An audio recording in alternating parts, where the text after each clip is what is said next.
Hello friends. स्वागत है आपका हमारे यूट्यूब चैनल आर के हिंदी कहानियों में। आज की कहानी है मुश्किल घड़ी में एक दूसरे के काम आना। दुनिया भर में तहलका मचा था। कोरोना नाम की महामारी की वजह से दुनिया का हर शहर, हर गली, हर घर लॉकडाउन हो रहा था। उधर मासूम निखत के घर में लगातार टीवी चालू था और उसकी माँ टीवी स्क्रीन पर ऐसे नजरें गड़ाए थी जैसे कि उसके परिवार को टीवी ही इस मुसीबत से बाहर निकालेगा। निखत 5वीं कक्षा में थी। स्कूल बंद था, अब्बा पुलिस में थे, तो वर्क फ्रॉम होम का सवाल ही नहीं था, जैसा कि अन्य विभागों में सरकार की ओर से लागू किया गया था। आसपास के सारे माहौल पर बंद का सन्नाटा छाया था। निखत की माँ बीच बीच में अपना फ़ोन चेक कर रही थी और बीच बीच में किसी को कॉल भी करती थी। एक कॉल आया। निखत की माँ ने दौड़कर फ़ोन उठाया। शायद वो इस फ़ोन के इंतज़ार में ही थी। क्या हुआ भैया, कुछ इंतज़ाम हुआ? 4 दिन से लगातार कोशिश कर रही हूँ कि कहीं से ब्लड मिल जाए, लेकिन कहीं कोई राह नहीं। ब्लड कहीं उपलब्ध ही नहीं है। कोई डोनर नहीं मिला क्या भैया? अनिश्चित आशंका से आखिरी शब्द गले में ही लड़खड़ा गए थे निखत की माँ के। दीदी, हमने भी बहुतों से पूछने की कोशिश की, कई परिचितों से, तो संपर्क ही नहीं हो पा रहा। अपने ही शहर में अकेले ऐसे बच्चों के केस 150 से ऊपर हैं और आप तो जानती हैं उन्हें खून की कितनी ज़रूरत पड़ती है। भैया, पिछली बार ही मैंने अपने पति को अपना ब्लड दिया था जब वो सरकारी काम में भीड़ के साथ मुठभेड़ में जब जख्मी हुए थे। मुझ में अभी प्लेटलेट्स और हीमोग्लोबिन की कमी है।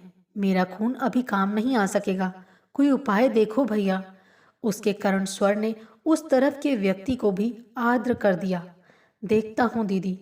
कर्फ्यू और कोरोना के डर से तो कोई किसी काम में हाथ डालने को ही तैयार नहीं। कोशिश करता हूँ। बातचीत खत्म होने पर निखत की माँ पहले से ज्यादा परेशान हो गई। निखत जब छोटी थी, अचानक एक बार बुखार आया, फिर तो वो ठीक होने का नाम ही नहीं ले रही थी। टेस्ट पर टेस्ट के बाद आखिर उसकी बीमारी का पता चला तो नन्ही निखत को लेकर सारे घर वाले परेशान हो गए। नन्ही निखत को थैलेसीमिया यानी ब्लड कैंसर था। हर 15 दिन में उसके शरीर में खून चढ़ाने की जरूरत पड़ती, क्योंकि इस बीमारी में खून बनना बंद हो जाता है। यदि मरीज को निश्चित अंतराल पर खून न चढ़ाया जाए तो उसकी लाख जीने की इच्छा भी उसका जीवन नहीं बचा सकती। निखत की माँ का ये अंतहीन सिलसिला शुरू हो चुका था और ऐसे में आया था ये कोरोना का कहर। शहरों की तालाबंदी से रोजमर्रा की जिंदगी जहां बाधित होने लगी है, जहां जीने की होड़ में लोग मृत्यु से रोजाना भिड़ रहे हैं, वहां पहले से ही जीवन पर काल बनी बीमारियों का सामना कैसे करें। जिनके घर के बच्चे पहले से ही असाध्य बीमारियों से जूझ रहे हैं, उनका उपाय इस लॉकडाउन शहर की कानी गूंगी गलियों में कैसे होगा? जब देश में अचानक फैली इस महामारी से लड़कर जीतने के लिए ना तो पर्याप्त मेडिकल स्टाफ है, ना वेंटिलेटर, ना हाइजीन के लिए पर्याप्त सामान, और ना इस रोग की जांच के लिए अधिक हॉस्पिटल। खून की बीमारी से जूझते बच्चों की तो ऐसे भी इम्यून शक्ति कमजोर होती है।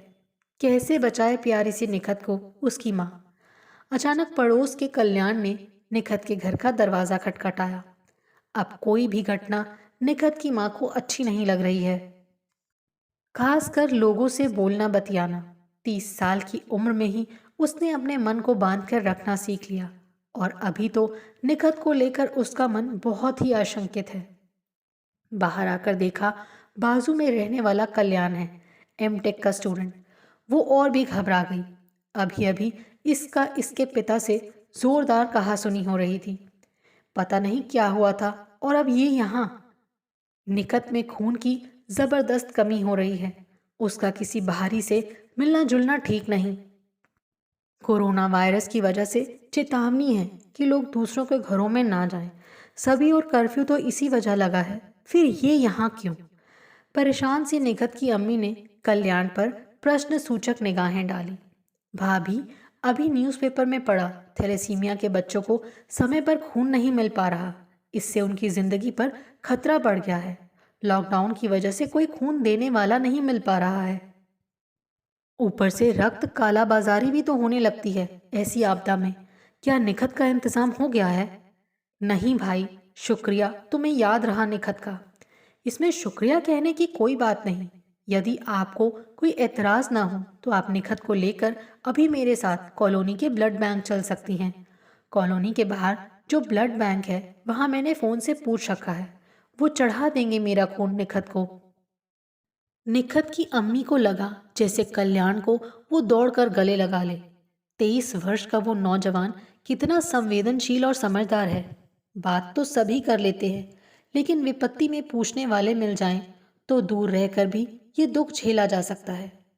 भाई बड़े मुसीबत में थी, इसके अब्बू ड्यूटी में हैं, कौन इंतजाम करे? इस करम का शुक्रिया अदा कर दूं, इतनी औकात नहीं मेरी। हाँ, दुआ करती हूँ परवरदिगार तुम्हें 1000 नियामत बख्शे। भाई बुरा ना मानो, एक बात पूछना चाहती हूँ। अभी कुछ देर पहले तुम्हारे घर से तुम्हारे पिताजी के चीखने की आवाजें आ रही थी। सब खैरियत तो है? अरे बाबूजी को डर था कि कहीं खून देने गया तो मुझे कोरोना हो जाएगा। बिना समझे ना डरें वही बता रहा था कि जब पूरे हाइजीन का ख्याल रखा जाएगा तो ये क्यों होगा, और बच्चों की जिंदगी भी तो बचानी है। निखत की माँ कल्याण के साथ ब्लड बैंक जाती है और औपचारिकताएं पूरी कर निखत को खून चढ़ा दिया जाता है। खून के कतरों के साथ प्यार, विश्वास और कोरोना नहीं, करुणा की धार स्थानांतरित होती रही बच्ची में। निखत की माँ सोच रही थी, शहर में लाख कर्फ्यू लगा हो, मगर यदि दिल में कर्फ्यू नहीं लगा तो मुश्किल घड़ी में भी एक दूसरे के काम आया जा सकता है। आपको हमारी ये कहानी कैसी लगी, प्लीज़ कमेंट करके ज़रूर बताइए। अगर आप इस चैनल पर नए हैं तो इसे सब्सक्राइब करें और शेयर करें। Thank you.